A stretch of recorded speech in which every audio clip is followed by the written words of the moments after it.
Quand le jour de la Pentecôte arriva, les croyants étaient réunis tous ensemble au même endroit. Tout à coup, un bruit vint du ciel, comme un violent coup de vent, et il remplit toute la maison où ils étaient assis. Ils virent apparaître des langues pareilles à des flammes de feu. Elles se séparèrent et se posèrent une à une sur chacun d'eux. Ils furent tous remplis de l'Esprit Saint et ils se mirent à parler en d'autres langues selon ce que l'Esprit leur donnait à s'exprimer. À Jérusalem vivaient des Juifs qui honoraient Dieu, venus de tous les pays du monde. Quand ce bruit se fit entendre, ils s'assemblèrent en foule. Ils étaient tous profondément surpris car chacun d'eux entendait les croyants parler dans sa propre langue. Ils étaient remplis de stupeur et d'admiration. Tous s'appliquaient fidèlement à écouter l'enseignement que donnaient les apôtres, à vivre dans la communion fraternelle, à partager ensemble le pain et à participer aux prières. Chacun reconnaissait l'autorité de Dieu car il accomplissait beaucoup de prodiges et de signes extraordinaires par l'intermédiaire des apôtres. Tous les croyants étaient unis et partageaient entre eux tout ce qu'ils possédaient. Ils vendaient leurs propriétés et leurs biens et ils répartissaient l'argent ainsi obtenu entre tous, en tenant compte des besoins de chacun. Chaque jour, d'un commun accord, ils se réunissaient dans le temple. Ils partageaient ensemble le pain dans chaque maison et prenaient leur nourriture avec joie et sincérité de cœur. Ils louaient Dieu et ils étaient estimés par tout le monde. Et le Seigneur ajoutait chaque jour à leur groupe les personnes qui l'amenaient au salut. Je vous donne un commandement nouveau. Aimez-vous les uns les autres. Il faut que vous vous aimiez les uns les autres comme je vous ai aimé. Si vous avez de l'amour les uns pour les autres, alors tous sauront que vous êtes mes disciples. Le titre est un peu provocateur, mais vous le comprendrez tantôt. Dans la tradition chrétienne, la fête de la Pentecôte est considérée comme un peu l'événement fondateur de l'Église. C'est effectivement par le déversement abondant de l'Esprit Saint que l'Église chrétienne se constitue, comme nous en avons vu les débuts dans la lecture de Acte 2. Il ne faut toutefois jamais oublier que tout ce qui a précédé, sans quoi il ne faut pas oublier ce qui a précédé la Pentecôte, sans quoi l'Église n'aurait jamais vu le jour. Je pense à tout ce projet de salut que Dieu a conduit jusqu'à cet événement majeur, la mort et la résurrection de Jésus, Fils de Dieu. Sans l'œuvre de Christ, il n'y aurait pas eu de Pentecôte possible. Donc ça forme quand même un tout. Cela étant dit, la fête de la Pentecôte existait avant l'effusion de l'Esprit Saint sur les apôtres. En effet, quand on regarde dans l'Ancien Testament, la Pentecôte, c'est en réalité la fête de la moisson, de la fin de la moisson. Après un long travail, on célébrait la fête en profitant enfin des fruits de ce travail. La Pentecôte chrétienne peut être également vue sous cet angle. Le temps de la fête où on peut commencer à goûter aux fruits de l'œuvre de salut accomplie par Dieu. Et tout particulièrement par le Christ. Et notre fête de Pentecôte actuelle est aussi, si on le prend toujours dans ce sens de la fête de la moisson, une préfiguration du jour où Jésus reviendra pour conduire tous les siens à goûter pleinement aux joies saintes de son royaume éternel. Mais d'ores et déjà, les ouvertures des silos, en référence aux récoltes, aux moissons, les ouvertures des silos de ce royaume sont ouvertes. Nous pouvons dès à présent goûter a une part des fruits du travail accompli par le Christ en notre faveur. Et cette part se manifeste à nous, entre autres par le don abondant de l'Esprit Saint. C'est sa présence dès maintenant qui nous donne l'opportunité de goûter aux joies parfaites du royaume de Dieu. Si on associe la fondation de l'Église avec le don de l'Esprit Saint, cela signifie que l'Église est le lieu de cette joie. La Pentecôte, je vous ai dit, c'était la joie de la fête des moissons. L'Église est un lieu de joie, lieu où des réalités tangibles du royaume sont présentes et vécues. Ce que nous fêtons aujourd'hui, c'est le don de l'Église comme lieu de cette joie venue du ciel pour chacun et chacune de nous. La semaine dernière, j'ai mis le focus sur le thème donné en Jean 13, 34, où le Seigneur nous dit « Je vous donne un commandement nouveau, aimez-vous les uns les autres. Il faut que vous vous aimiez les uns les autres comme je vous ai aimés. » Ça, c'était la semaine dernière. Aujourd'hui, à l'occasion de la Pentecôte, je me focalise sur la suite. En Jean 13, 35, « Si vous avez de l'amour les uns pour les autres, alors tous sauront que vous êtes mes disciples. » Dans le récit de la Pentecôte, nous avons entendu ces mots que je rappelle. Ils louaient Dieu et ils étaient estimés par tout le monde. Et le Seigneur ajoutait chaque jour à leur groupe des personnes qu'il amenait au salut. Le témoignage incroyable de la première communauté chrétienne à Jérusalem engendrait non seulement le respect de tous, mais aussi l'adhésion de beaucoup. Et c'est précisément ce qui m'intéresse aujourd'hui.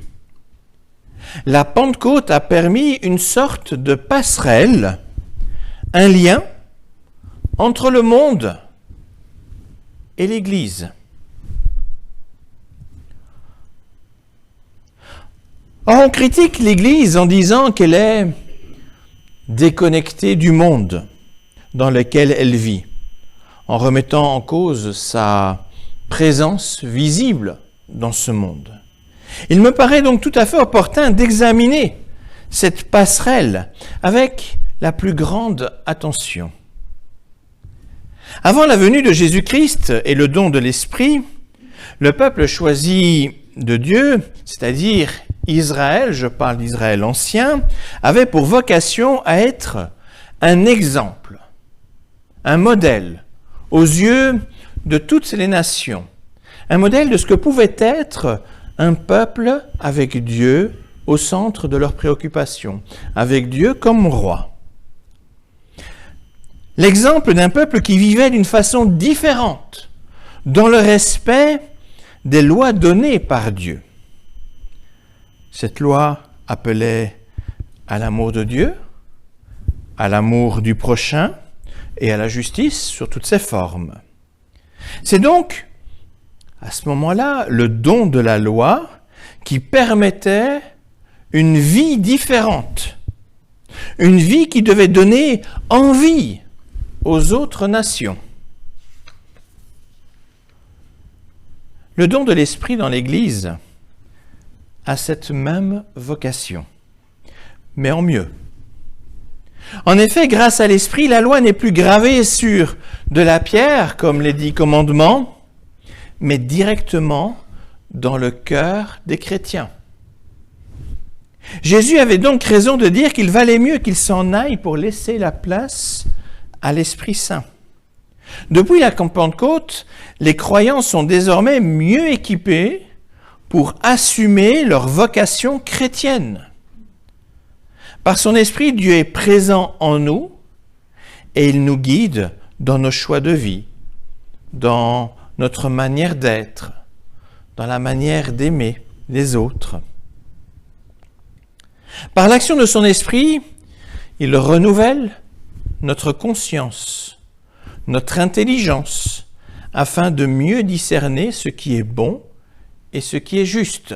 C'est ce que nous avions vu la semaine dernière.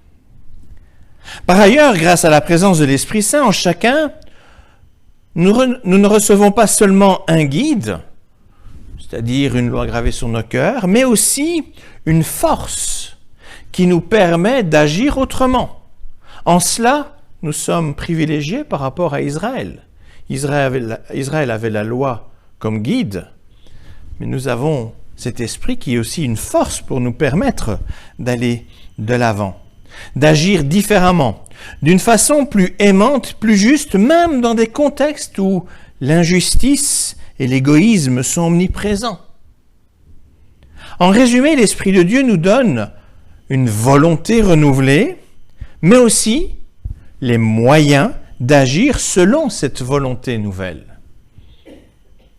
Les chrétiens reçoivent le don d'aimer, d'être solidaires, d'être patients et pleins d'amour, de douceur, le don du pardon et de la réconciliation, de la paix, ou encore le don de la persévérance et de la foi, le fait de tenir bon dans nos croyances, dans le temps. Tout ce que l'Esprit Saint apporte à l'Église lui permet dès lors de vivre autrement, de désirer une autre façon de vivre qui dénote fortement avec le mode de vie de ce monde. Regardons ce qui se passe juste après la Pentecôte.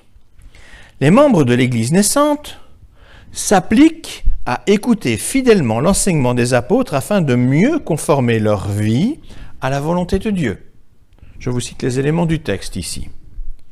Ils prennent du temps de prière ensemble pour louer et pour intercéder. Ils vivent la communion fraternelle lors de rencontres cultuelles et du partage de la scène. Ils s'en remettent à Dieu qui répond de façon surprenante à leurs besoins. Ils partagent même leurs richesses afin que personne ne soit dans la difficulté en manquant du nécessaire. Ils passent du temps ensemble dans la convivialité, de sorte que personne ne se retrouve seul. Surprenante comme Église. Tous ces éléments décrivent comment la réalité du royaume de Dieu émerge dans le quotidien des gens. Ce n'est pas encore la disparition de tout ce qu'il y a de mauvais autour de nous, mais c'est quand même déjà un bel avant-goût de ce royaume merveilleux que Christ prépare pour nous.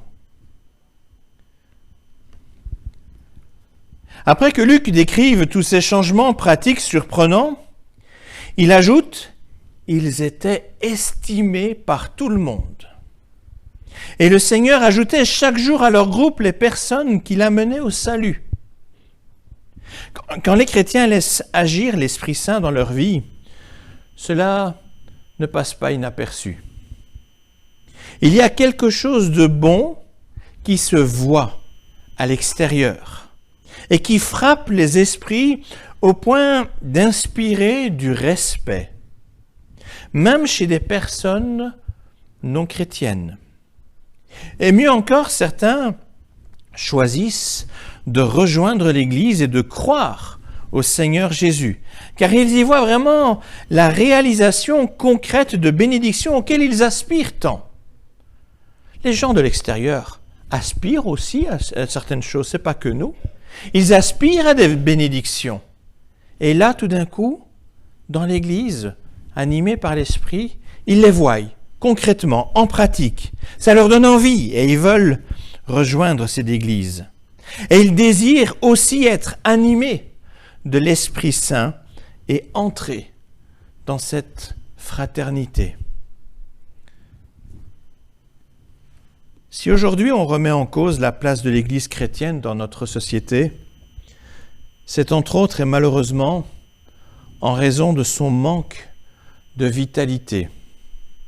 Par vitalité, j'entends le fait de laisser l'Esprit Saint agir. On ne laisse pas l'Esprit de Dieu s'exprimer à travers nous comme il le voudrait. Trop d'églises sont plus soucieuses de rester dans le moule du monde et pas assez soucieuses de s'attacher aux promesses du royaume de Dieu.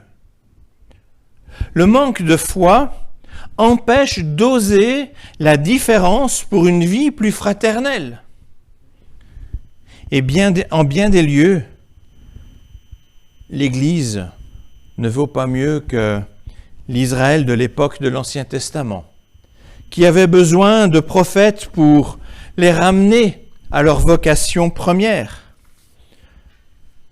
Même s'ils sont anciens, je parle de ces prophètes, nous devrions prêter attention, une attention plus particulière à ces prophètes. Je sais que les prophètes, la trame des prophètes était de ramener les gens au respect de la loi. On peut comprendre cela aussi, pas forcément par rapport à la loi de Moïse, mais par rapport à cette loi que l'Esprit a mis dans notre cœur. Lisez les prophètes dans cette perspective-là. Laissez-vous interpeller par cela. Vraiment, dans le but de redonner la place à l'Esprit Saint qui inscrit la loi de Dieu dans notre cœur. Certes, l'Église est dans une mauvaise situation dans notre pays, mais elle garde toujours sa raison d'être, être un lieu où Dieu se rend visible par l'action de son Esprit Saint dans la vie des chrétiens. Le Seigneur a désiré une Église vivante pour être une passerelle entre le monde et lui. Si l'entourage n'a plus d'estime pour l'Église, c'est très certainement que notre témoignage de vie en tant qu'Église est fade. Un sursaut, un retour au Seigneur, à la vie par son Esprit est nécessaire afin que l'Église retrouve sa place et son rôle dans notre société. Cette dernière a soif de plus d'amour et plus de justice. Beaucoup sont désenchantés par ce monde et espèrent autre chose. Les nouvelles générations aspirent à une nouvelle façon de vivre. Ce qu'on leur présente, ça ne leur plaît pas. Ils désirent vraiment un autre avenir. Et c'est le rôle de l'Église de leur montrer, de donner envie, de leur témoigner d'une façon concrète ce qu'est la vie dans le royaume de Dieu. Outre le fait de laisser l'Esprit Saint nous guider, il existe un autre aspect important pour que l'Église puisse être cette passerelle entre Dieu et le monde. La vie communautaire.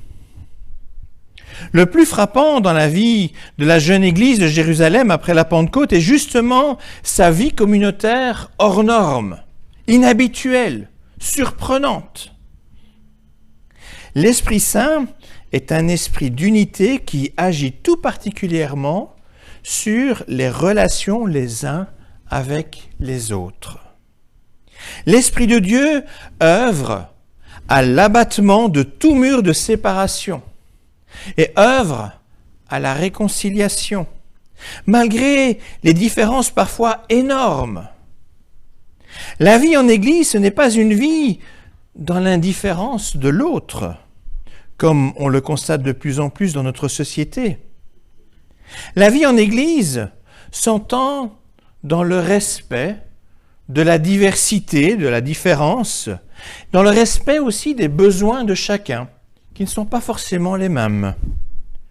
Nous sommes tous égaux devant Dieu, malgré nos différences, et Dieu veut nous rencontrer chacun là où nous en sommes, comme nous sommes, dans notre identité.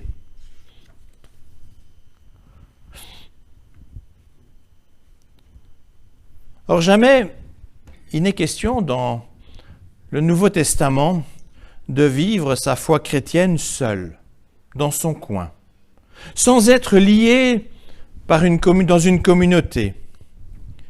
Pourtant, aujourd'hui, j'entends trop de chrétiens présenter cette vie chrétienne solitaire comme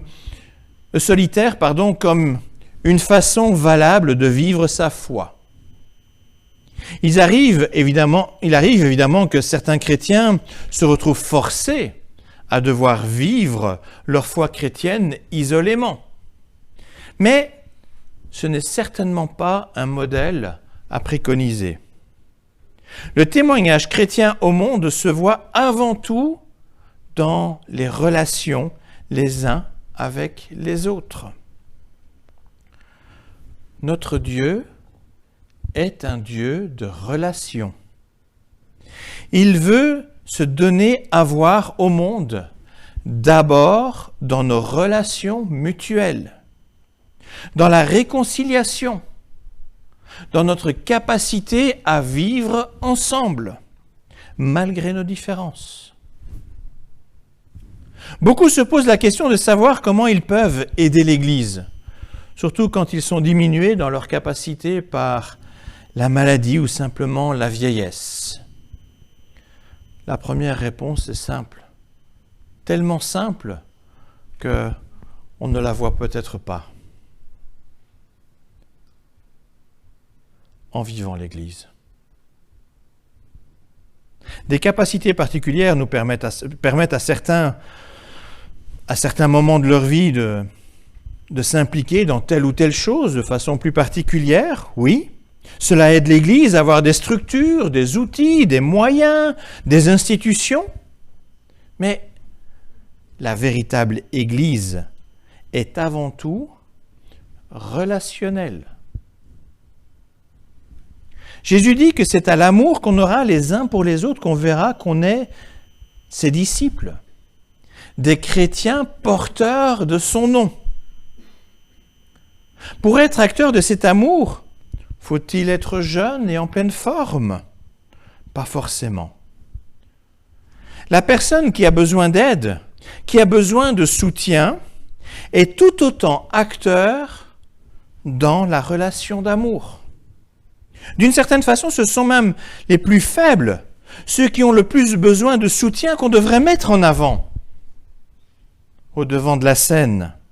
Car si tout se passe comme le désire l'Esprit Saint en nous, c'est chez eux qu'on verra ce qu'est l'amour véritable comme Christ le désire.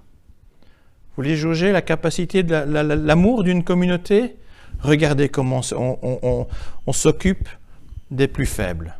Et on verra l'amour qu'il y a dans la communauté. Donc c'est peut-être ceux-là qu'il faut mettre en avant. Ils sont très importants dans l'Église. N'est-ce pas un merveilleux message à envoyer à notre société que de lui dire que Dieu s'occupe aussi des personnes non productives ou non opérationnelles, pour reprendre les termes qu'on entend autour de nous et qui font mal? N'est-ce pas un merveilleux message de montrer que tout le monde a sa place et compte au sein de la communauté chrétienne?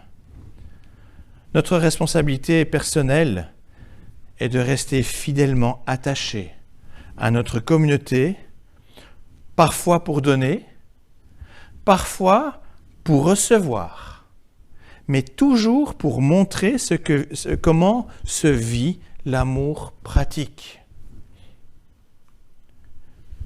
Comme titre de la prédication, je pose la question, l'Église, stop ou encore? Je pense que vous avez tout de suite compris ma réponse. Est-ce que l'Église est une nécessité?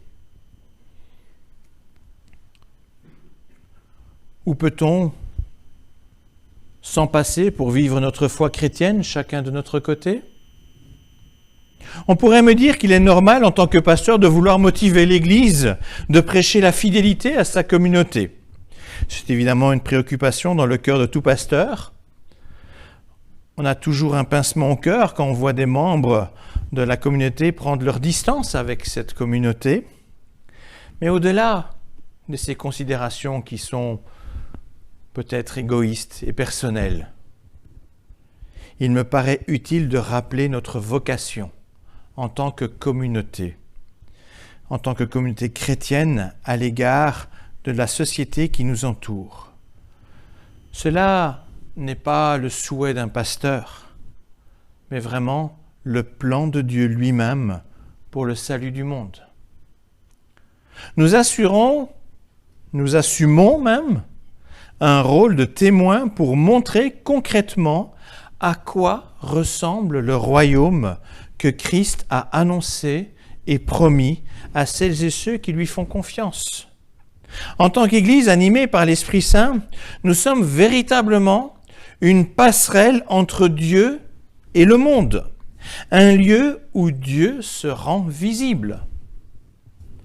Alors que l'Esprit Saint qui a soufflé à la Pentecôte continue de nous animer et de nous inspirer afin d'être un témoignage vivant du royaume de Dieu, en ayant de l'amour les uns pour les autres et de l'amour pour notre Seigneur qui prend soin de nous. Amen.